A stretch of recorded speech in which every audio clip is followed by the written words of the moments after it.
Prodi Pendidikan Biologi Fakultas Keguruan dan Ilmu Pendidikan Universitas Maritim Raja Ali Haji.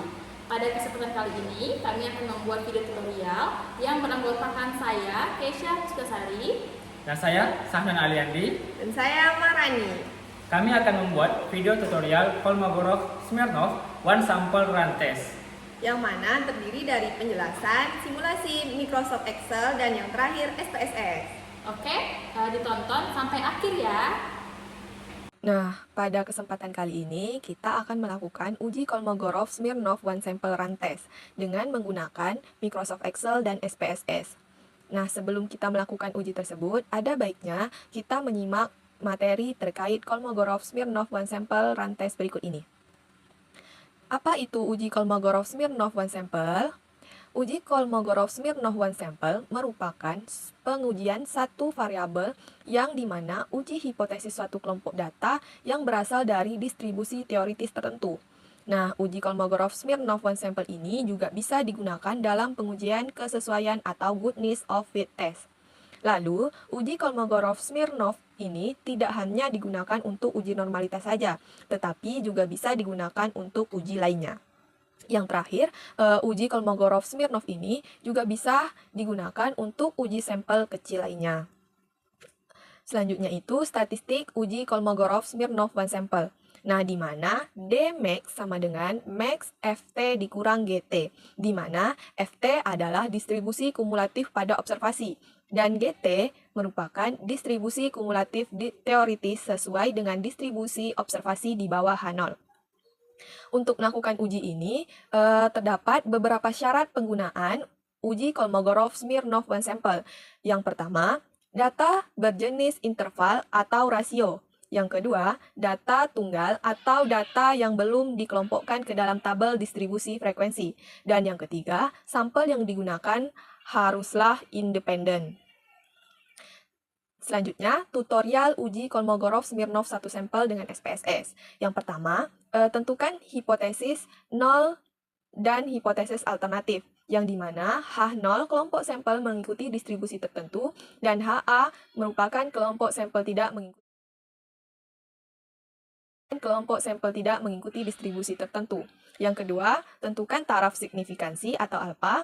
Dan yang ketiga, ketentuan yang harus dipenuhi jika melakukan uji one sample Kolmogorov-Smirnov ini, yaitu jika nilai signifikansi lebih besar dari 0,05, maka data yang digunakan dalam penelitian tersebut memiliki distribusi yang normal.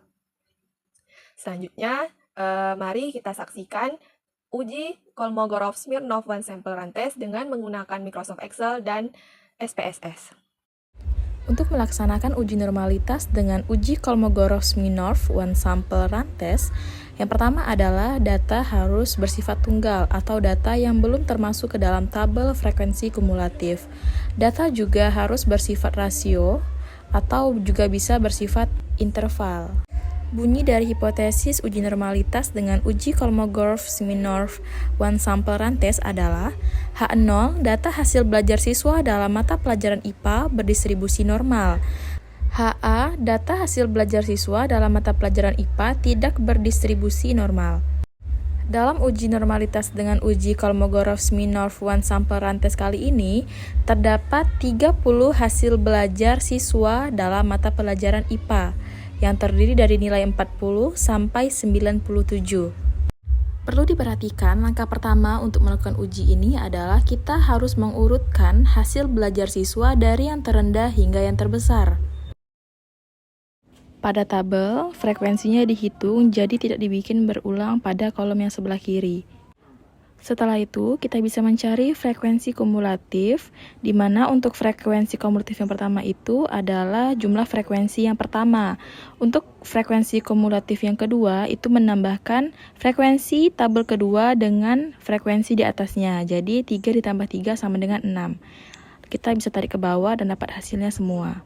Bisa kita lihat ya, jumlah akhir dari frekuensi kumulatif kita adalah 30 sesuai dengan N kita, yaitu 30. Setelah itu kita bisa menentukan proporsi atau SNX-nya, di mana di sini adalah kita membagikan frekuensi dengan jumlah data, yaitu frekuensi yang pertama 3 dibagi dengan 30. Setelah dapat hasilnya, kita kunci dulu untuk N-nya agar dia bisa ditarik ke bawah sehingga tidak bergerak. Baru kita bisa tarik tanda tambah ke bawah. Selanjutnya, untuk mencari nilai Z atau nilai baku ini, kita memerlukan yang namanya rata-rata dan juga standar deviasi. Maka dari itu, kita akan membutuhkan tabel bantuan di sebelah kanan.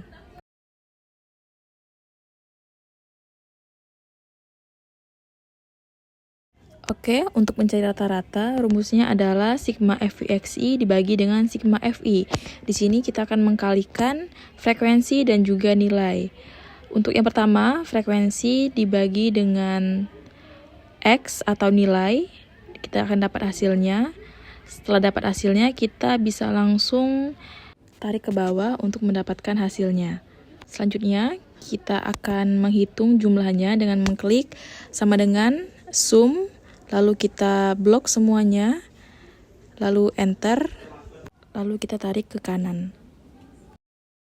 Setelah itu, kita bisa pindahkan rata-rata ke kolom yang di bawah.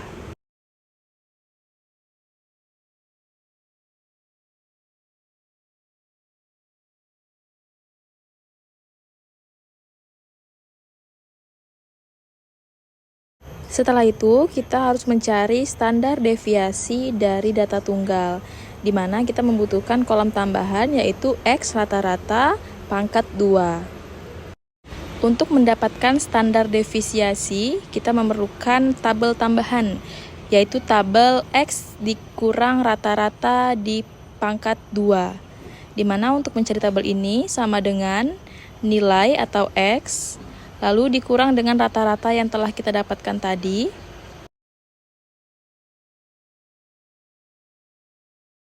Jangan lupa untuk dikunci.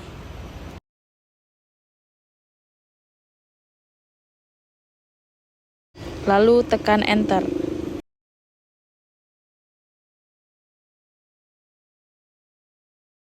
Lalu kita bisa tarik ke bawah.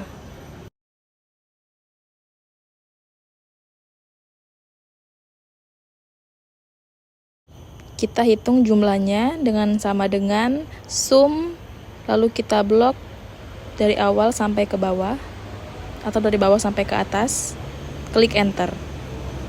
Setelah itu kita bisa pindahkan rata-rata tadi ke kolom sebelah kanan, yaitu jumlah rata-rata dan juga jumlah X dikurang rata-rata pangkat 2 yang telah kita dapatkan barusan.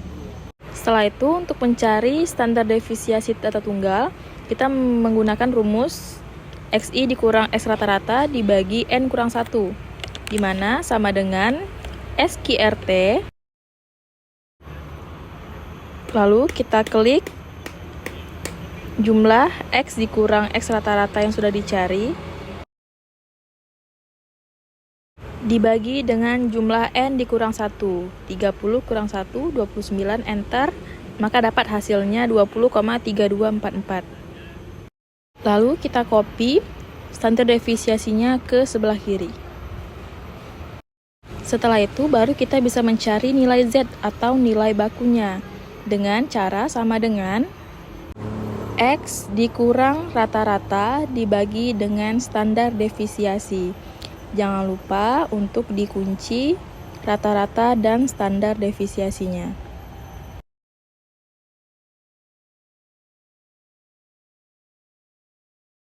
Lalu tarik ke bawah.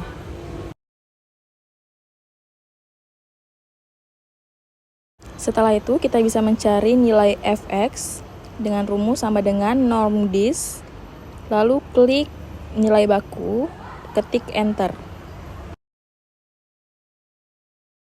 Lalu tarik ke bawah.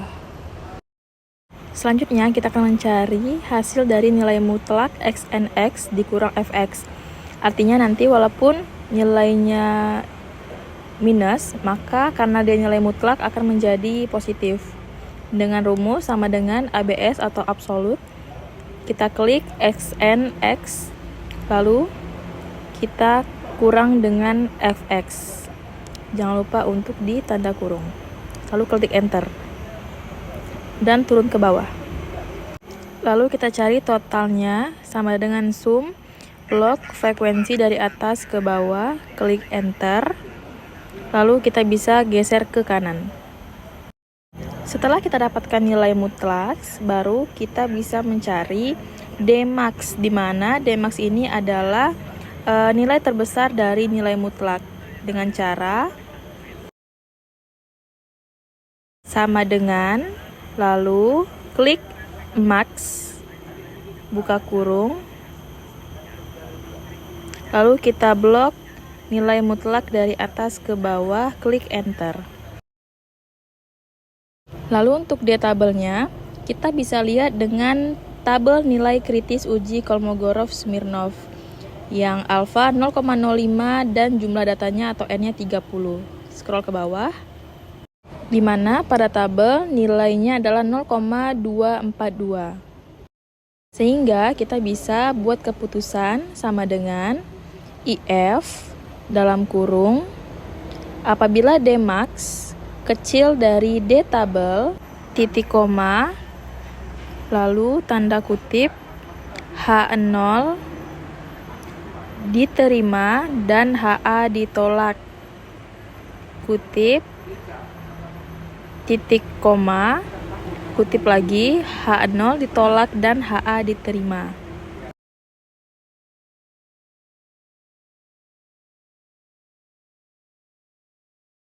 Nah, jadi hasil keputusannya adalah H0 diterima dan HA ditolak karena Dmax-nya kecil dari D tabel.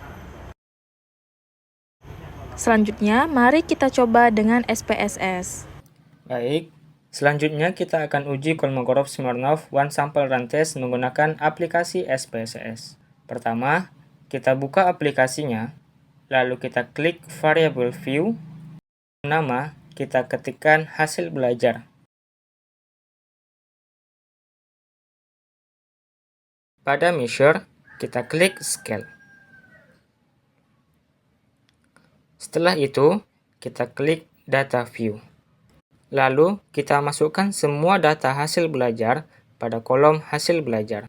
Lalu untuk pengujiannya, dapat kita lakukan dengan cara klik analyze, lalu pilih non-parametric test, pilih legacy dialog, lalu pilih one sample QS atau Kolmogorov-Smirnov. Lalu masukkan hasil belajar ke test variable list. Lalu pada bagian test distribution pastikan kita sudah mencentang normal. Klik OK. Di sini kita sudah mendapatkan tabel hasil uji Kolmogorov-Smirnov one sample run test. Pada tabel tersebut dapat kita lihat bahwa rata-ratanya adalah 71,5667. Standar deviasinya 20,32441. Kriteria pengambilan keputusan berdasarkan nilai signifikansi yang dihasilkan, di mana apabila nilai signifikansi lebih kecil dari 0,05, maka HO diterima dan HA ditolak. Sebaliknya, jika nilai signifikansinya lebih besar dari 0,05, maka HO ditolak dan HA diterima. Di sini dapat kita lihat hasil nilai signifikansi yang dihasilkan yaitu 0,015. Artinya, nilai signifikansi yang kita dapatkan lebih kecil daripada 0,05. Sehingga hipotesis 0 kita diterima dan hipotesis alternatif kita ditolak. Artinya, dari data hasil belajar siswa dalam mata pelajaran IPA berdistribusi normal. Kali ini kita Oke teman-teman, itu tadi penjelasan dari kami mengenai tutorial uji coba Kolmogorov-Smirnov one sample run test. Nah, jadi bagaimana? Sudah paham atau belum? Kalau sudah paham, sekian dulu video dari kami. Kami akhiri dengan Assalamualaikum warahmatullahi